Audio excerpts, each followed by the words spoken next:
Assalamualaikum warahmatullahi wabarakatuh. Saya Arimbirikan Fitra Sandingati, mahasiswa Program Studi Manajemen dengan konsentrasi Human Research. Di sini saya akan menyampaikan materi berkaitan dengan Human Resource Management Research.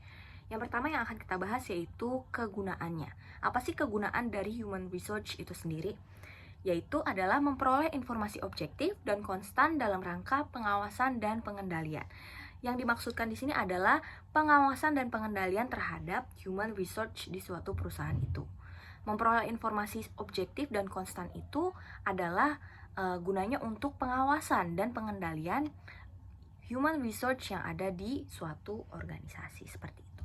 Lalu yang kedua ada riset sumber daya manusia. Apa sih riset sumber daya manusia?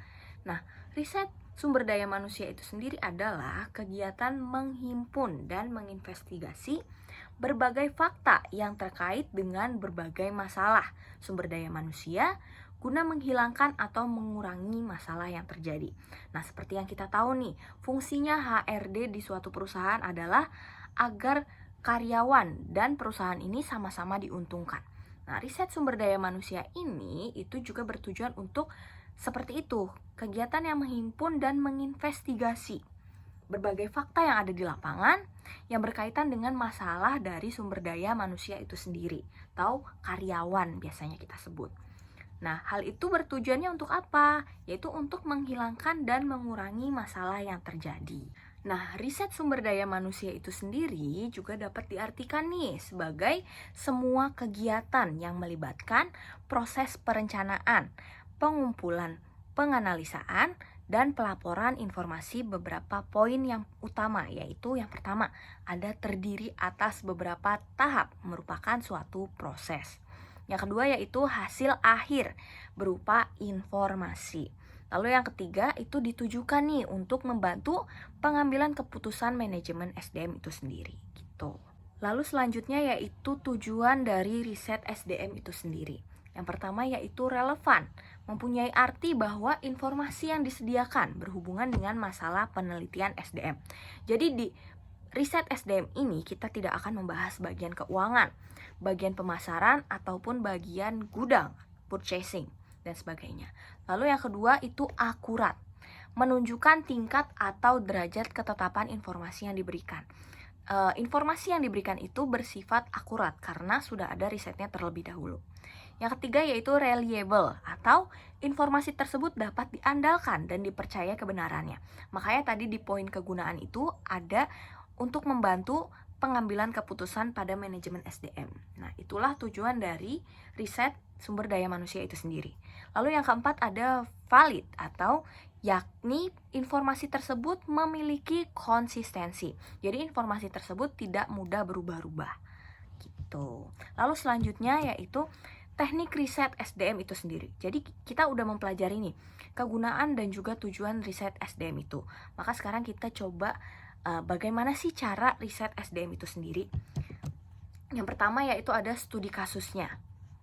Nah, indeks SDM di Indonesia ini menempati urutan ke-87 dari 157 negara menurut IMF pada tahun 2018.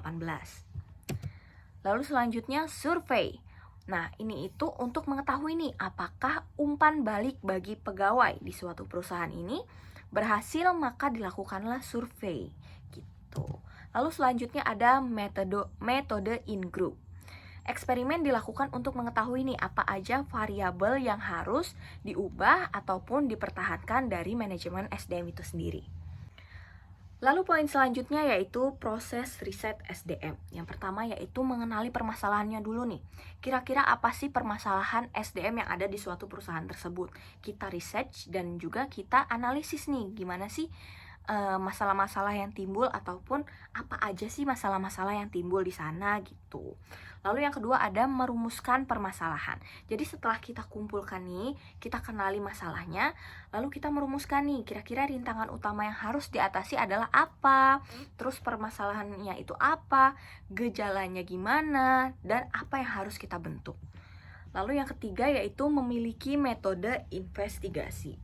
Nah, metode ini itu digunakan tergantung pada sifat risetnya. Namun nih, sebagian besar riset sumber daya manusia menggunakan metode kasus dan juga survei. Jadi kalau udah ada kasus, kita bisa survei gitu. Lalu yang keempat ada menyeleksi dan menggunakan instrumen riset yang tepat.